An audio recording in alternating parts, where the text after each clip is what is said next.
اللہ اکبر لا الہ الا اللہ واللہ اکبر اللہ اکبر وللہ الحمد. تو اللہ فرشتوں سے فرماتا ہے کہ کیا مزدوری دی جائے اس مزدور کو جو کام پورا کرے؟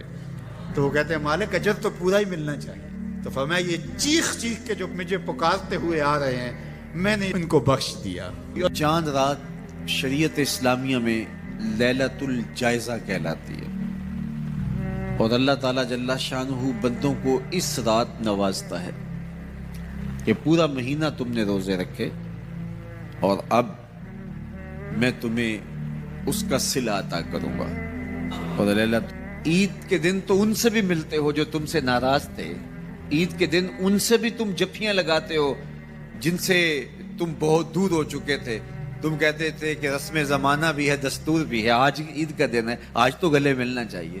تو یار دشمنوں کو بھی بھر بھر کے گلے سے ملتے ہو، تو عید کے دن رب سے ملنے مسجد میں کیوں نہیں جاتے ہو؟ اس دن کیوں اللہ سے دور ہو گئے ہو؟ تو یہ یوم افطار جس کو عید الفطر کہا جاتا ہے، یہ سجدہ شکر ہے اللہ کے حضور کے مالک تو نے ہمیں ہدایت عطا کی، تو نے ہمیں توفیق عطا کی، اور تیری توفیق کے بغیر سخت گرمی کے یہ روزے ہم نہ رکھ پاتے، تیری توفیق کے بغیر فاقے نہ کاٹ پاتے.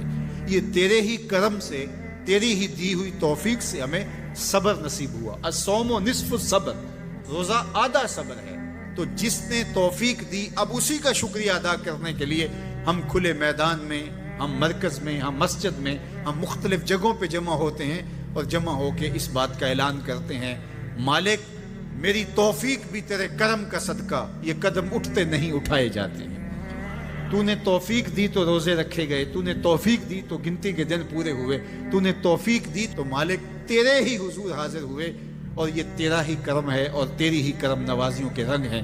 حضرت معاذ بن جبل رضی اللہ تعالیٰ عنہ فرماتے ہیں کہ ایک دن حضور نے میرا ہاتھ پکڑا اور ہاتھ پکڑ کے فرمایا اے معاذ واللہ انی لأحبک، اللہ کی قسم میں تجھ سے پیار کرتا ہوں. پھر دوبارہ فرمایا واللہ انی لأحبک، اے معاذ میں اللہ کی قسم تم سے پیار کرتا ہوں. اور اس پیار کی وجہ سے حضور نے حضرت معاذ بن جبل کو بتایا کیا، میں تجھ کو وصیت کرتا ہوں کہ ہر نماز کے بعد ان کلموں کو جو میں تمہیں بتا رہا ہوں ان کو ترک نہیں کرنا، اس کو بھولنا نہیں ہے، اس کو چھوڑنا نہیں ہے. اور وہ کیا؟ اللہم اعنی علی ذکرک و شکرک و حسن عبادتک، اے اللہ مجھے توفیق دے اپنی عبادت کی، مجھے توفیق دے اپنے ذکر کی، مجھے توفیق دے اپنا شکر ادا کرنے کی. تو اللہ کا شکر ادا کرنے کی اس سے توفیق مانگی. مالک نعمت بھی تو دے اور اس نعمت پر شکرانے کی توفیق بھی تو عطا کر. اور اللہ فرماتے ہیں میری دی ہوئی نعمت پر میرا جب تم شکر ادا کرو گے میری دی ہوئی توفیق کے ساتھ تو میں تم سے عہد کرتا ہوں لئن شکرتم لازیدنکم، میں تمہیں اور زیادہ عطا کروں گا. اللہ اکبر. شکریہ سے نعمت میں اضافہ ہوتا ہے، نعمت میں برکت ہوتی ہے. ایک دوسرے مقام پہ کتنی خوبصورت بات ارشاد کی، ما یفعل اللہ بعذابکم ان شکرتم و آمنتم. اللہ فرماتا ہے کہ وہ تمہیں عذاب دے کے کیا کرے گا اگر تم شکریہ ادا کرو اور ایمان لاؤ.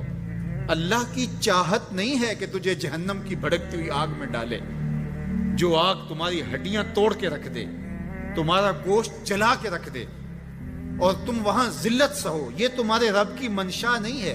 وہ یہ چاہتا ہے کہ تمہیں جنت کی بہاریں نصیب فرمائے. یہ تمہارا عمل ہے کہ تم عذابوں کو خرید رہے ہو، تم عذابوں میں چھلانگے لگا رہے ہو. اس کی مرضی کیا ہے، اس کی رضا کیا ہے کہ تم شکر ادا کرو اور اس پر ایمان لاؤ، تو وہ تمہارے گناہ بھی معاف کرتے، تمہارے درجے بھی بلند فرماتے. بلکہ ایک دوسرے موقع پہ اللہ تعالیٰ نے قرآن مجید میں ارشاد فرمایا کہ تم جہنم کے گھڑے میں گرنے والے تھے، ایک جنبش پا کی دیر تھی کہ تم ایندھن بن جاتے. کہا کہ میری نعمت کا شکر ادا کرو کہ جس نعمت نے، اس نعمت سے مراد محمد عربی صلی اللہ علیہ وسلم، تمہیں جہنم سے نکال کے جنت کی راہوں پہ ڈال دیا. تو ہمارا رب ہمیں بخشنا چاہتا ہے، ہمارا رب ہماری مغفرت کرنا چاہتا ہے، ہمارے گناہوں کو معاف کرنا چاہتا ہے. رحمت رب بہانہ می جوید، اس کی رحمتیں بہانہ تلاش کرتی ہیں اور بندوں کو بخشنا اسے بڑا پسند ہے. تو وہ کتنا کریم ہے، کتنا کریم ہے، کتنا کرم فرمانے والا ہے، کتنا رحیم ہے بندوں پر. جب بندے عیدگاہ کی طرف آ رہے ہوتے ہیں اور چیخ چیخ کے کہہ رہے ہوتے ہیں اللہ اکبر لا الہ الا اللہ واللہ اکبر اللہ اکبر وللہ الحمد اللہ اکبر لا الہ الا اللہ واللہ اکبر اللہ اکبر وللہ الحمد اللہ اکبر لا الہ الا اللہ واللہ اکبر اللہ اکبر وللہ الحمد. تو اللہ فرشتوں سے فرماتا ہے کہ کیا مزدوری دی جائے اس مزدور کو جو کام پورا کرے. تو وہ کہتے ہیں مالک اجر تو پورا ہی ملنا چاہیے. تو فرمایا یہ چیخ چیخ کے جو مجھے پکارتے ہوئے آ رہے ہیں میں نے ان کو بخش دیا. اور وہ چیخ چیخ کے کیا کہتے ہوئے آ رہے ہیں اللہ اکبر لا الہ الا اللہ واللہ اکبر اللہ اکبر وللہ الحمد اللہ اکبر لا الہ الا اللہ واللہ اکبر اللہ اکبر وللہ الحمد. اور اللہ تعالیٰ جل شانہ بندوں کو اس رات نوازتا ہے کہ پورا مہینہ تم نے روزے رکھے اور اب میں تمہیں اس کا صلہ عطا کروں گا. اور لیلۃ الجائزہ میں اللہ عیدی عطا کرتا ہے اور بندوں کو وہ عطا کرتا ہے جو وہ سوچ بھی نہیں سکتے کہ ہمارا مالک ہمیں کیا کیا عطا کرتا ہے. ہر شخص جو عیدی دیتا ہے وہ اپنی طاقت کے مطابق دیتا ہے نا. آپ کو بھی بچپن میں عیدی ملتی رہی ہوگی, اب بھی ملتی ہوگی, تو کوئی 10 روپے, کوئی 20 روپے, کوئی 50 روپے, لیکن کوئی ایسا بھی ہوتا ہے کہ جس کے پاس فراوانیاں ہوتی ہیں تو پھر اس کی عیدی تو اس کی عیدی ہوتی ہے. تو ہر شخص اپنی کیپیسٹی کے مطابق ہی عیدی دیتا ہے نا. تو یار جب ایک عام آدمی 10-20 روپے دے دیتا ہے لیکن جس کو اللہ نے بڑا نوازا ہو تو وہ پھر 500 روپے کا نوٹ آپ کو دیتا ہے کہ جناب یہ عیدی ہے آپ کی, تو پھر اللہ کتنی عیدی دیتا ہوگا, وہ کتنی کرم نوازیاں فرماتا ہوگا. تو یار جب عیدی لینے کا وقت ہو اس دن ہم بازار میں ہوں, جب عیدی لینے کا وقت, کچھ لوگ اپنے سارے کام اور ساری خریداری چاند رات کے اوپر چھوڑتے ہیں کہ اس رات کو ہم بازار جائیں گے. کچھ لوگوں کو شوق ہوتا ہے اس رات بازار جانے کا, حالانکہ بازار شر الاماکن, بری جگہ, سب سے بہتر جگہیں اللہ کے گھر مسجدیں ہیں اور سب سے بدترین جگہیں بازار ہیں. تو مجبوری کے ساتھ بازار میں جایا جاتا ہے.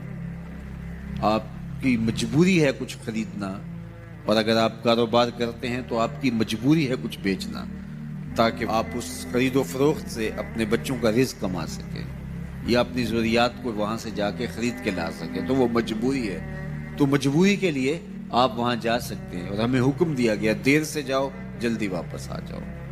مسجد میں حکم دیا گیا ہے جلدی جاؤ دیر سے واپس آؤ.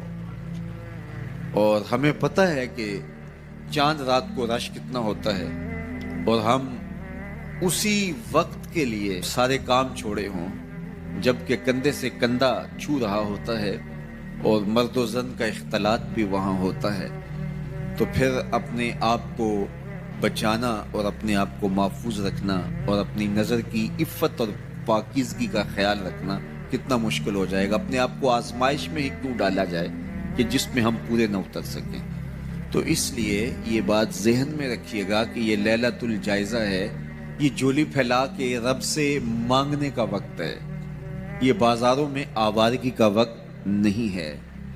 تو یہ رات بھی ہماری اللہ کے حضور عبادت میں گزرنی چاہیے, ذکر و فکر میں گزرنی چاہیے, یاد الہی میں گزرنی چاہیے. تو لیلۃ الجائزہ کو کبھی ضائع نہ کیجیے اور اس رات کو برباد نہ کیجیے. سارے مہینے کی محنت آپ نے جو کی, اب اس کا صلہ لینے کا وقت ہے, اب عیدی لینے کا وقت ہے. تو عیدی لیجئے اپنے رب سے, جھولیاں پھیلا پھیلا کے لیجئے, اس سے خیرات مانگیے, اس کی کرم نوازیاں اور اس کی رحمتیں تمہارے اوپر برسیں گی تو ان کو اپنے دامن میں سمو لیجئے. تو اپنی ضروریات کے لیے اور وقت نکالیے, اور عید کا دن بھی اللہ نے ہمیں 5 نمازوں کے علاوہ ایک اضافی نماز عید کی ہمارے اوپر واجب کی ہے۔ عید کے دن تو لوگ فرض نمازیں چھوڑ دیتے ہیں، جبکہ عید کے دن فرض نمازوں کے علاوہ ایک اضافی نماز رکھی گئی ہے۔ تو یہ ہمارا امتحان تھا، ہمارے 1 مہینے کی جو ٹریننگ ہوئی تھی، اس کے بعد آج ظہر کے وقت، آج عید کے دن فجر کے وقت، آج عصر اور مغرب کے وقت دیکھنا تھا کہ اس کا اثر ہماری روح میں کتنا اترا ہے۔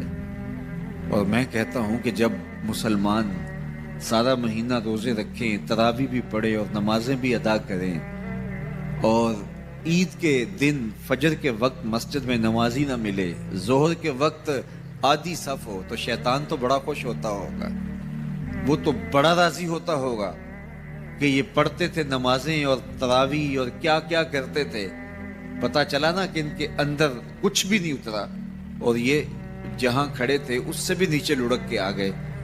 تو شیطان کو کبھی خوش نہ ہونے دینا، اللہ کے حضور سرخروئی اور کامیابی کے لیے دعا مانگتے ہوئے ماہ صیام سے رخصت ہوں۔ یہ گھڑیاں اللہ نے نصیب کی، گنتی کے دن انہیں کہا گیا ہے، تو یہ گنتی کے دن یوں ہی بیت جاتے ہیں اور اسی طرح پوری زندگی بیت جاتی ہے، اور پھر جب آنکھ بند ہوتی ہے تو پھر آنکھ کھلتی ہے کہ ہم زندگی کہاں گزار دیں۔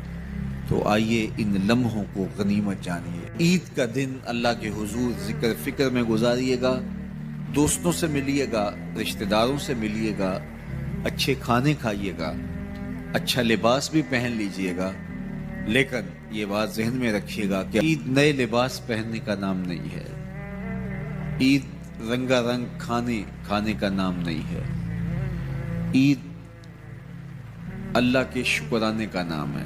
یہ بات ذہن میں رکھیے گا کہ اپنے رب سے کبھی بھی غافل نہیں ہونا۔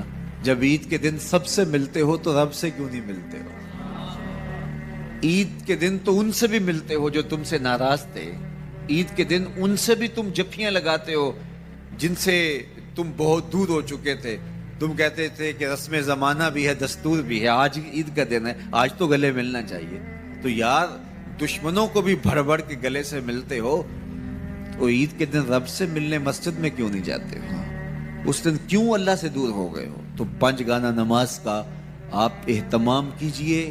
ایک اضافی نماز تمہارے اوپر عید کے دن واجب کر دی گئی ہے، تو اس کو بھی ادا کیجئے۔ اللہ کے حضور سرخروئی اور کامیابی کے لیے دعا مانگتے ہوئے ماہ صیام سے رخصت ہوں۔ روزوں کے اندر ہماری جو کوتاہیاں ہوتی ہیں، روزے کو ان کے پورے آداب کے ساتھ ہم رکھ نہیں پاتے، تو اس کا کفارہ صدقہ فطر کے نام سے ہمارے اوپر واجب کیا گیا ہے۔ ہر وہ شخص جو مال نصاب کا مالک ہے اور اس پر سال گزرنا شرط بھی نہیں ہے، تو اس پر صدقہ فطر واجب ہوتا ہے، اور صدقہ فطر کے ذریعے سے ہم غریب لوگوں کو عید کی خوشیوں میں شامل کرتے ہیں۔ تو غرباء کو، مساکین کو عید کی خوشیوں میں شامل بھی کیجئے، اور ان کی ضروریات کا ضرور خیال کیجئے۔ اپنی ہمسائیگی میں، اپنی رشتہ داریوں میں بہت خیال رکھیے گا، اور لوگوں کو عزت نفس دیجیے گا، لوگوں کی ضروریات کا خیال رکھیے گا، اور اپنے بچوں کو بھی اس بات کی تلقین کیجیے گا کہ وہ عید کے موقع پر اپنے دوستوں کو، بچیاں اپنی سہیلیوں کو ان کا پورا خیال رکھیں، اور ان کی عزت نفس کا بھی خیال رکھیں۔ یہ بچپن کے اندر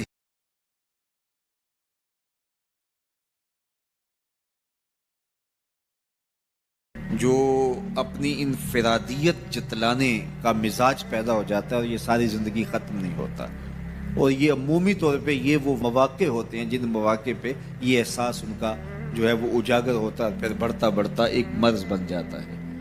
اس لیے بچوں کو بچپن کے اندر ہی دوسروں کا احساس سکھائیے، نہ کہ ان کے اندر احساس تفاخر پیدا ہو۔ اعتدال کے ساتھ ان کی ضروریات کو پورا کیجیے، لیکن آپ کا جو اطراف ہے، گرد و پیش کا ماحول ہے، اس کا بھی پورا خیال رکھا جائے کہ بچے احساس برتری میں مبتلا نہ ہو جائیں اور ایسی امراض ان کے اندر پیدا نہ ہو جائیں۔ بلکہ بچوں کو راہ خدا میں خرچ کرنے کی ترغیب دیجیے۔ بچوں کو جب آپ سکول جاتے ہوئے خرچی دیتے ہیں یا ایسے مواقع پر، تو ان کو ساتھ یہ بھی کہہ دیجیے کہ آپ اپنی ہمجولیوں کا اور اپنے دوستوں کا ضرور خیال رکھنا ہے اور ان کو ان خوشیوں میں ساتھ شامل کرنا ہے۔ ان کو دینے کی عادت پڑے بچپن کے اندر، اور جو بچپن میں دینا شروع کر دیتے ہیں وہ بڑھاپے تک بانٹتے رہتے ہیں، اور جو بانٹتا رہتا ہے اللہ اس کو کمی نہیں آنے دیتا۔ تو یہ مزاج اچھی طرح سے راسخ ہو، بچوں کے اندر پختہ ہو۔ تو یہ عید نئے کپڑے پہننے کا نام نہیں ہے، عید جو ہے وہ اللہ سے ڈرنے کا نام ہے۔ حضرت سیدنا فاروق اعظم رضی اللہ تعالیٰ عنہ عید کے دن رو رہے تھے، تو کسی نے کہا کہ عمر عید کے دن رو رہے ہو؟ تو کہا مجھے نہیں پتا میرے روزے قبول ہوئے ہیں یا کہ نہیں، میں مقبولین میں سے ہوں یا مطرودین میں سے۔ اگر مقبول ہوں تو اچھی بات ہے، اور اگر مقبول نہیں تو روزے منہ پہ مارے جاتے ہیں۔ تو اس لیے عید کا موقع ہمارے لیے ایک بہت بڑا امتحان بھی ہے، اور عید کا موقع ایک اعتبار سے بہت بڑی خوشی بھی ہے کہ اللہ تعالیٰ نے ہمیں توفیق نصیب کی کہ ہمیں 29 یا 30 روزے نصیب کیے۔ روزے 30 ہوں یا 29 ہوں، یہ بات ذہن میں رکھیں، اللہ ثواب پورے 30 کا عطا کرتا ہے۔ جو پاکستان میں اس وقت چاند کی صورتحال ہے، تو غالب امکان یہی ہے کہ آج آخری روزہ ہوگا اور کل عید ہوگی، لیکن یہ رویت حلال کمیٹی کے اعلان پر منحصر ہے۔ اگر ان کو شرعی شہادتیں مل جاتی ہیں اور وہ اعلان کرتے ہیں تو کل عید ہوگی، اگر نہیں اعلان کرتے تو پرسوں عید ہوگی۔ چونکہ یہاں تو شریعت نے ہمیں جو کہا ہے وہ یہی ہے کہ روزہ چاند کو دیکھ کے رکھو اور روزہ چاند کو دیکھ کے افطار کرو۔ تو چاند کی رویت جب ہوگی تو ہم روزہ رکھیں گے، چاند کی رویت ہوگی تو ہم عید کریں گے۔ تو ہم حضور علیہ السلام کے اس فرمان کے پابند ہیں۔ جدید ذرائع جو ہیں ان سے ہم مدد تو حاصل کر سکتے ہیں، لیکن شرط رویت ہے، تو رویت سے ہی عید ثابت ہوگی، رویت سے ہی روزہ ثابت ہوگا۔ کسی نے حضور کو سلام دیا تھا کہ یہ سلام اپنی امت کو دے دینا۔ حضور علیہ السلام نے یہ سلام پھر پوری امت تک پہنچایا، اور اگر آپ تک پہلے نہیں پہنچا تو آج آپ وہ سلام وصول کر لیجئے۔ حضرت عبداللہ ابن مسعود رضی اللہ تعالیٰ عنہ سے مروی ہے، قال رسول اللہ صلی اللہ علیہ وآلہ وسلم، کہ رسول کریم صلی اللہ علیہ وآلہ وسلم نے فرمایا معراج کی شب جب میں آسمانوں پہ گیا تھا تو میں ملا تھا حضرت ابراہیم علیہ السلام کو، فقال یا محمد صلی اللہ علیہ وسلم، تو انہوں نے مجھے مخاطبہ کرتے ہوئے کہا کہ اے پیارے محبوب، جب آپ واپس جائیں گے تو اپنی امت کو میرا سلام دینا۔ اور حضور نے حضرت عبداللہ ابن مسعود رضی اللہ تعالیٰ عنہ سے مروی ہے کہ یہ سلام امت کو پہنچا دیا۔ تو جن تک ابھی تک نہیں پہنچا تھا آج ان تک یہ سلام پہنچ گیا۔ تمہیں مبارک ہو، تمہیں حضرت ابراہیم نے سلام بھیجا ہے، اور سلام بھیجا بھی حضور کے ہاتھوں ہے۔ اللہ اکبر، کتنے خوش نصیب ہو تم کہ تمہیں حضرت ابراہیم سلام بھیجے اور سلام لے کر آنے والے حضور ہوں۔ اللہ اکبر۔ تو یہ ہمارا اعزاز ہے کہ ہمیں یہ اعزاز ملا۔ میری خوش قسمتی میں تیرا امتی، یہ میرا اور آپ کا مقدر کہ ہم حضور کے امتی ہیں، ہمیں نبیوں کے سلام آ رہے ہیں۔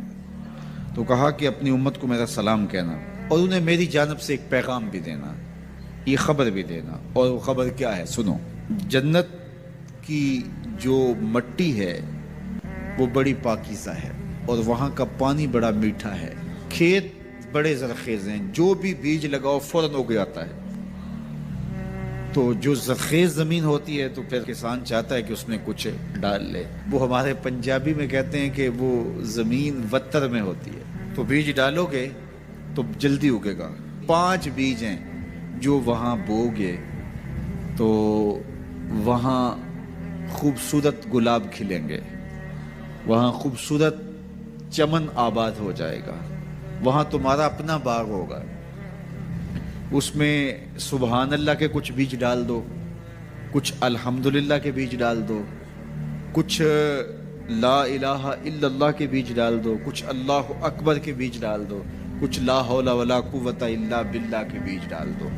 کہا کہ کھیت تیار ہے، سہاگا لگا ہوا ہے، زمین وتر میں ہے، پانی وافر ہے، مٹی اچھی ہے، موسم خوبصورت ہے، انہیں جا کے میرا سلام دینا، انہیں کہنا کہ بس بیج ڈال لو، اور یہ بیج تمہارے پاس موجود ہے۔ اور اب بھی اگر کوئی بیج نہ ڈالے، اقبال نے کہا تھا نا، موسم اچھا پانی وافر مٹی بھی زرخیز، موسم اچھا پانی وافر مٹی بھی زرخیز، جس نے اپنا کھیت نہ سینچا وہ کیسا دہقان۔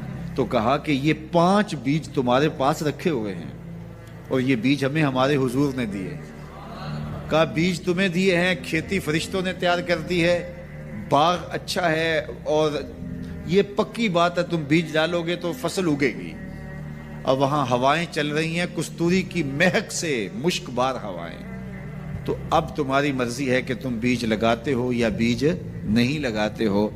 تو کہا کہ یہ حضرت ابراہیم نے پیغام بھیجا ہے آپ سب کے لیے، حضور کی وساطت سے یہ پیغام آیا ہے کہ جنت کی مٹی تیار ہے، اور سہاگا لگا ہوا ہے، پانی بالکل تیار ہے، اور کھیت بھی ہموار ہے، بس آپ نے جو ہے وہ چھڑکاؤ کرنا ہے بیج کا۔ اور یہ بیج 5 ہیں، اگر تم ڈال لو گے تو فصل اگ جائے گی، موج کرو گے، کبھی دعائیں دو گے۔ کہ کسی نے کوئی نسخہ بتایا تھا۔ تو یہ 5 بیج کون سے ہیں؟ سبحان اللہ، الحمدللہ، لا الہ الا اللہ، اللہ اکبر، لا حول ولا قوت الا باللہ۔ تو یہ 5 بیج بونے کے لیے ہی تو ہم یہاں آئے ہیں۔ ہم گھر بار چھوڑ کے اس لیے آئے نا، گھر والے پوچھتے ہو کدھر جا رہے ہو، ہم کھیتی باڑی کرنے جا رہے ہیں۔ ہم کچھ بیج لگا کے آئیں گے انشاءاللہ، پھر جب وہ اگیں گے، بڑے ہوں گے، تو جنت میں آپ کو بھی اس کی چھاؤں میں بٹھائیں گے۔ تو انہوں نے کہا ہوگا جاؤ تم بھی کھیتی باڑی کرو، تو پیچھے سے ہم بھی فارغ نہیں ہیں، ہم بھی انشاءاللہ بیج گاڑیں گے۔ تو پڑھیے سبحان اللہ والحمدللہ ولا الہ الا اللہ واللہ اکبر ولا حول ولا قوت الا باللہ۔ سبحان اللہ والحمدللہ ولا الہ الا اللہ واللہ اکبر ولا حول ولا قوت الا باللہ۔ سبحان اللہ والحمدللہ ولا الہ الا اللہ